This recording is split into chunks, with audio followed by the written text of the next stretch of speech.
같이 기도함으로 새벽기도 시작하겠습니다. 하나님 아버지 감사합니다. 아버지 앞에 나아가 말씀을 더 알게 되고 그곳에 담긴 하나님의 큰 뜻과 하나님의 계획과 하나님의 크심을 알아 오늘 하루도 하나님이 우리를 붙드시는 놀라운 역사 가운데 살아가는 감격의 하루가 될 수 있도록 주님 인도하여 주옵소서. 살아계신 우리 주 예수 그리스도의 이름 받들어 기도합니다. 아멘. 오늘은 사도행전 3장 1절에서 26절까지의 말씀입니다. 사도행전 3장 1절에서 26절까지의 말씀입니다. 제9시 기도 시간에 베드로와 요한이 성전에 들어갈새 나면서 못 걷게 된 이를 사람들이 메고 오니 이는 성전에 들어가는 사람들에게 구걸을 하기 위하여 날마다 미문이라는 성전문에 두는 자라. 그가 베드로와 요한이 성전에 들어가려 함을 보고 구걸하거늘 베드로가 요한과 더불어 주목하여 이르되 우리를 보라 하니 그가 그들에게서 무엇을 얻을까 하여 바라보거늘 베드로가 이르되 은과 금은 내게 없거니와 내게 있는 이것을 내게 주노니 나사렛 예수 그리스도의 이름으로 일어나 걸으라 하고 오른손을 잡아 일으키니 발과 발목이 곧 힘을 얻고 뛰어 서서 걸으며 그들과 함께 성전으로 들어가면서 걷기도 하고 뛰기도 하며 하나님을 찬송하니 모든 백성이 그 걷는 것과 하나님을 찬송함을 보고 그가 본래 성전 미문에 앉아 구걸하던 사람인 줄 알고 그에게 일어난 일로 인하여 심히 놀랍게 여기며 놀라니라. 나은 사람이 베드로와 요한을 붙잡으니 모든 백성이 크게 놀라며 달려 나아가 솔로몬의 행각이라 불리우는 행각에 모이거늘 베드로가 이것을 보고 백성에게 말하되 이스라엘 사람들아 이를 왜 놀랍게 여기느냐. 우리 개인의 권능과 경건으로 이 사람을 걷게 한 것처럼 왜 우리를 주목하느냐. 아브라함과 이삭과 야곱의 하나님 곧 우리 조상의 하나님이 그의 종 예수를 영화롭게 하셨느니라. 너희가 그를 넘겨주고 빌라도가 놓아 주기로 결의한 것을 너희가 그 앞에서 거부하였으니 너희가 거룩하고 의로운 일을 거부하고 도리어 살인한 사람을 놓아 주기를 구하여 생명의 주를 죽였도다. 그러나 하나님이 죽은 자 가운데서 그를 살리셨으니 우리가 이 일의 증인이라. 그 이름을 믿음으로 그 이름이 너희가 보고하는 이 사람을 성하게 하였으니 예수로 말미암아 난 믿음이 너희 모든 사람 앞에서 이같이 완전히 낫게 하였느니라. 형제들아 너희가 알지 못하여서 그리하였으니 너희 관리들도 그러한 줄 아노라. 그러나 하나님이 모든 선지자의 입을 통하여 자기의 그리스도께서 고난받으실 일을 미리 알게 하신 것을 이와 같이 이루셨느니라. 그러므로 너희가 회개하고 돌이켜 너희 죄 없이 함을 받으라. 이같이 하면 새롭게 되는 날이 주 앞으로부터 이를 것이요 또 주께서 너희를 위하여 예정하신 그리스도의 곧 예수를 보내시리니 하나님이 영원전부터 거룩한 선지자들의 입을 통하여 말씀하신 바 만물을 회복하실 때까지는 하늘이 마땅히 그를 받아두리라. 모세가 말하되 주 하나님이 너희를 위하여 너희 형제 가운데서 나 같은 선지자 하나를 세울 것이니 너희가 무엇이든지 그의 모든 말을 들을 것이라. 누구든지 그 선지자의 말을 듣지 아니하는 자는 백성 중에서 멸망받으리라 하였고 또한 사무엘 때로부터 이어 말한 모든 선지자도 이때를 가리켜 말하였느니라. 너희는 선지자들의 자손이요 또 하나님이 너희 조상과 더불어 세우신 언약의 자손이라. 아브라함에게 이르시기를 땅 위의 모든 족속이 너희 씨로 말미암아 복을 얻으리라 하셨으니 하나님이 그 종을 세워 복 주시려고 너에게 먼저 보내사 너로 하여금 돌이켜 각각 그 악함을 버리게 하셨느니라. 아멘. 오늘 우리는 성전 미문에 앉아있는 안진뱅이가 바로 베드로 요한이 그들을 잡아 일으킬 때에 그 사람이 완전히 치유되고 그 다음에 베드로가 그 사건을 본 사람들 앞에서 설교를 하는 그런 본문을 보게 됩니다. 우리가 사실 이 구절을 많이 알죠. 특히 은과 금은 내게 없거니와 내게 있는 이것을 너에게 주노니 나사렛 예수 그리스도의 이름으로 일어나 걸으라. 그리고 오른손으로 잡아서 그를 일으키니까 그가 일어나서 걷기도 하고 뛰기도 했다. 이 장면은 참 우리가 많이 보게 되는 장면이죠. 근데 여기서 우리가 참 특이하게 주목할 수 있는 점이 이 점입니다. 뭐냐 하면 은과 금은 내게 없다. 돈이 없지만 내게 있는 것을 너에게 준다. 그럴 때 내게 있는 것이 무엇이냐 하면 나사렛 예수 그리스도의 이름으로 일어나 걸으라 라고 이야기한다는 것입니다. 그냥 일어나 걸으라도 아니에요. 뭐라고 얘기합니까? 나사렛 예수 그리스도의 이름으로 일어나 걸으라. 이 장님은 사실 베드로와 요한이 다가올 때, 그리고 주목해서 우리를 봐라라고 베드로와 요한이 이야기할 때, 이 사람은 뭘 저 사람들이 줄까? 내가 원하는 돈을 줄까? 그러면서 그런 생각으로 바라봤지만, 오히려 베드로와 요한이 그 사람에게 준 건 돈, 은과 금이 아니라 바로 나사렛 예수 그리스도의 이름이라는 것입니다. 그리고 걸으라고 명할 때도 나사렛 예수 그리스도의 이름으로 일어나 걸으라라고 이야기하죠. 사실 여기서 이름이라는 단어가 굉장히 중요합니다. 왜냐하면 지금 이 장소가 일어나는 것은 성전 미문이죠. 미문. 성전을 우리가 구약에서 특히 신명기에서 뭐라고 부르는가, 그것에 대해 우리가 한번 살펴볼 필요가 있습니다. 신명기에서는 성전을 특히 하나님께서 자신의 이름을 두신 곳이다 라고 표현해요.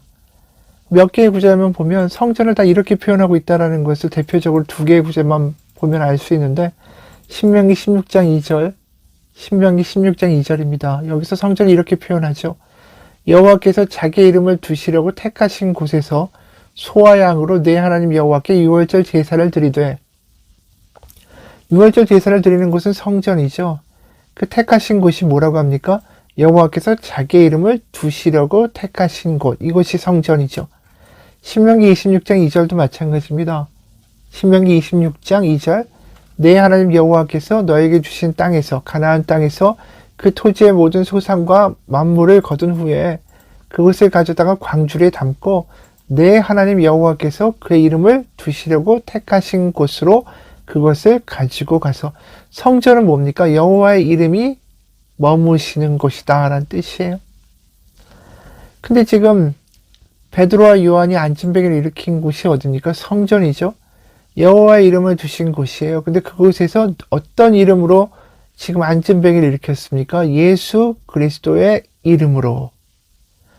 그러니까 하나님의 이름으로 성전에서 기적을 일으키는 것은 하등 문제가 되지 않겠죠. 하나님의 임재가 있는 곳이니까.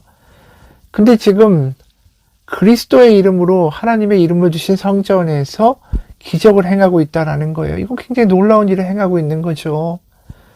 하나님의 이름이 있는 곳에 그리스도의 이름으로 선포한다는 것은 그리스도가 바로 하나님의 택하신 자 내지는 하나님의 그 아들이심을 분명하게 의미하는 신성을 가지신 분이시다라는 이야기를 선포하는 것과 사실은 같은 사건이기 때문이죠. 굉장히 놀라운 이야기를 한 것입니다.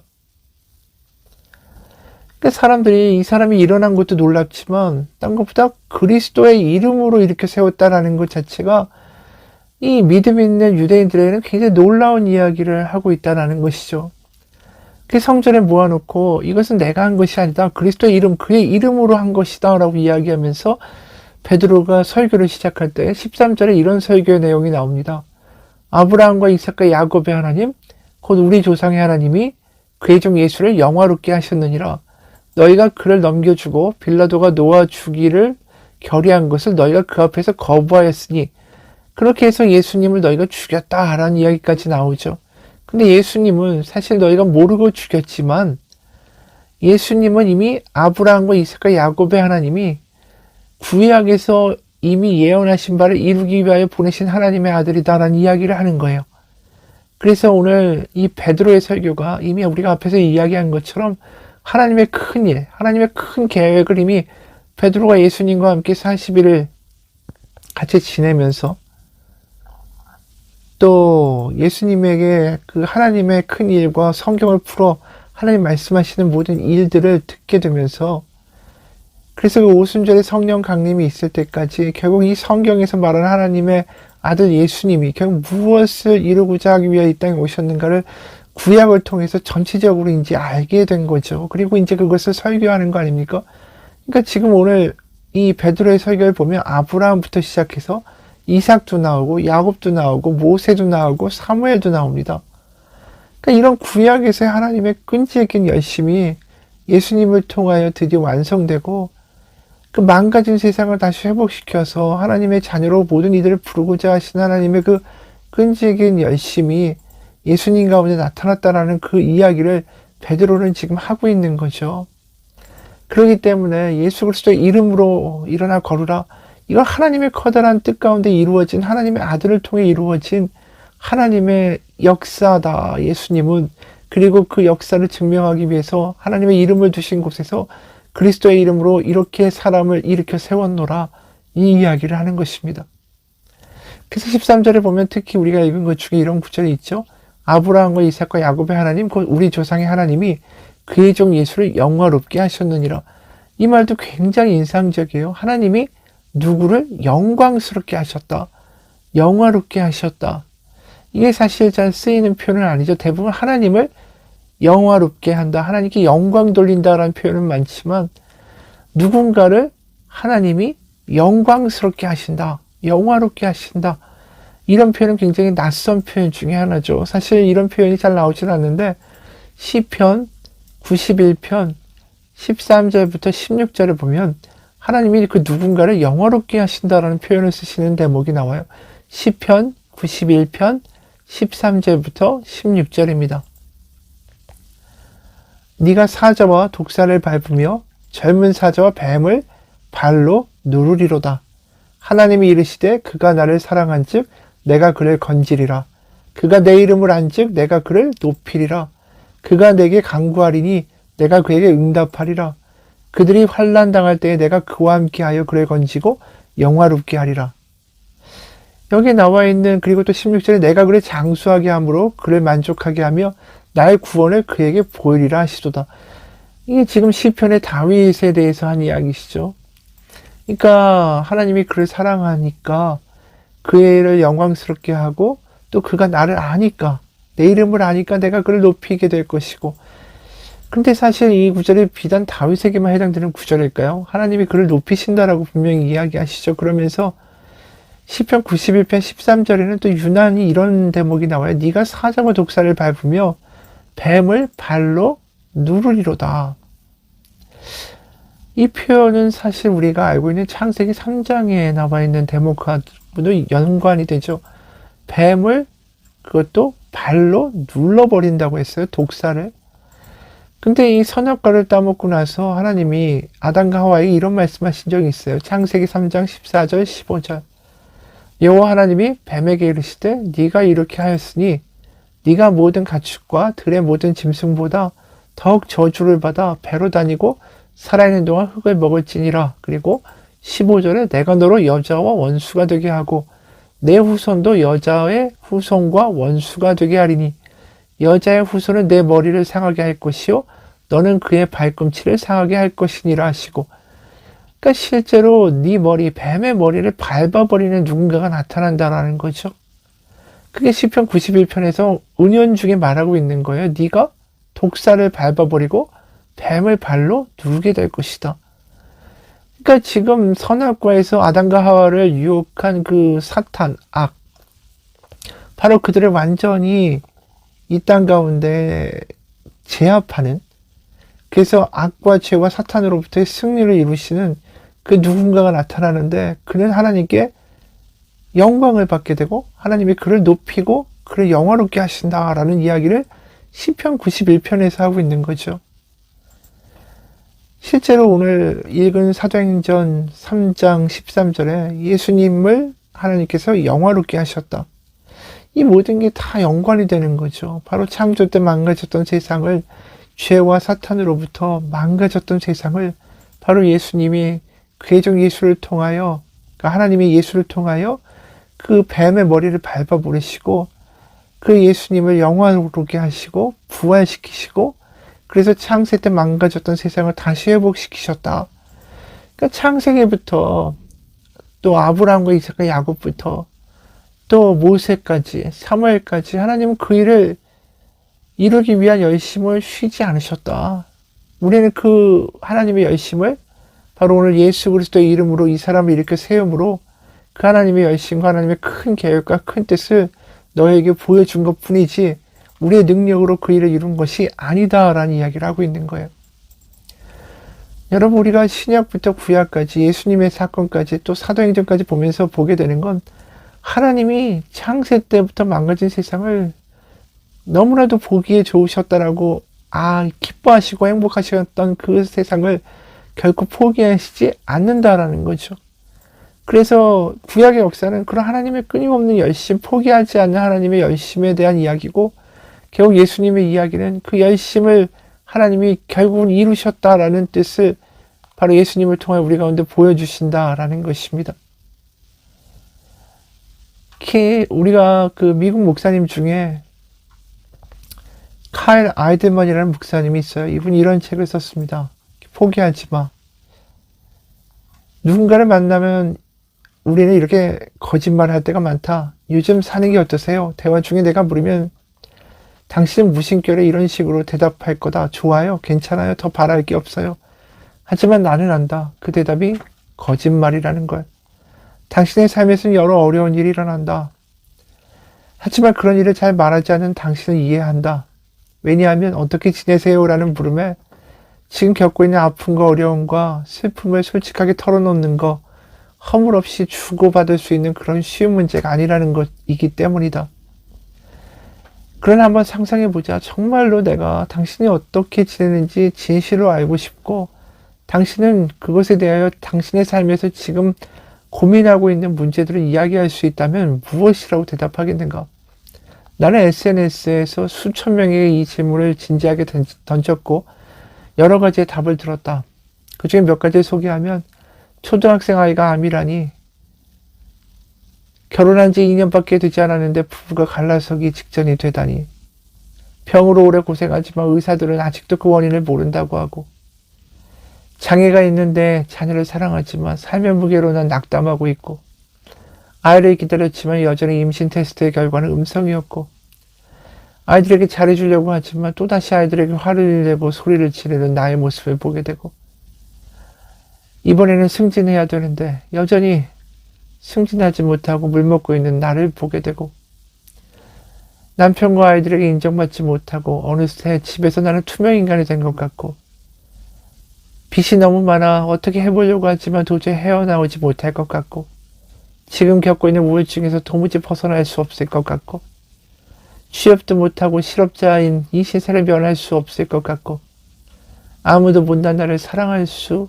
또 사랑하지 않을 것 같고 이런 식의 수많은 자신들의 고민의 문제들을 SNS에서 솔직하게 털어놓더라는 거예요. 우리의 삶에서 이렇게 어려운 문제들이 많습니다. 그리고 우리는 그 상황 가운데 포기하고 좌절하고 그냥 하루하루 버티면서 견디면서 살아갈 때가 많습니다. 하지만 성경은 그것에 대해서 항상 우리에게 주는 하나의 소망이 있는 거예요. 내가 포기할지라도 하나님은 포기하지 아니하신다. 세상이 아무리 망가지고 엉망이 된다 할지라도 하나님은 포기하지 아니하신다. 내 삶이 폭풍 속에 있는 것 같고 혼잡스럽고 모든 것이 엉망이고 공허와 혼돈과 암흑 속에 빠져 있을 때라도 하나님은 포기하지 아니하신다. 창세기에서 우리를 만드신 하나님은 끝까지 우리를 포기하지 아니하시고 그 아들을 보내셔서 우리를 구원하신 하나님이시기 때문입니다. 오늘도 우리의 삶 가운데 혼돈과 어려움과 혼란과 모든 것들이 슬픔 가운데 빠져 있다 할지라도 내가 포기한다 할지라도 여전히 나를 포기하시지 않는 우리를 포기하시지 않는 열심히신 하나님을 바라볼 수 있는 소망이 우리 가운데 임하기를 주님의 이름으로 축원합니다. 같이 기도하겠습니다. 하나님, 우리는 성경을 읽으면서 하나님은 포기하시지 않는다라는 것을 보게 됩니다. 하나님은 끝까지 자신의 그 사랑과 자비와 회복을 이루시기 위하여 모든 것을 다 하시고 그 아들을 우리 가운데 보내서 죽이기까지 하셨다라는 것을 보게 됩니다. 하나님 포기하시지 않는 하나님이 있기에 우리는 소망이 있다라는 것을 믿습니다. 우리는 약하고 의지도 강하지 않기에 포기하고 쓰러지지만 지금도 우리를 향한 열심을 포기하지 아니하시는 하나님, 그 하나님이 우리의 복음인 것을 믿으며 오늘도 말씀 가운데 있는 약속을 믿으며 우리 가운데 일하시고 이루고자 하시며 회복시키신 하나님의 약속의 말씀을 믿고 붙들고 살아가는 하루가 되게 도와주옵소서. 예수님의 이름 받들어 기도합니다. 아멘.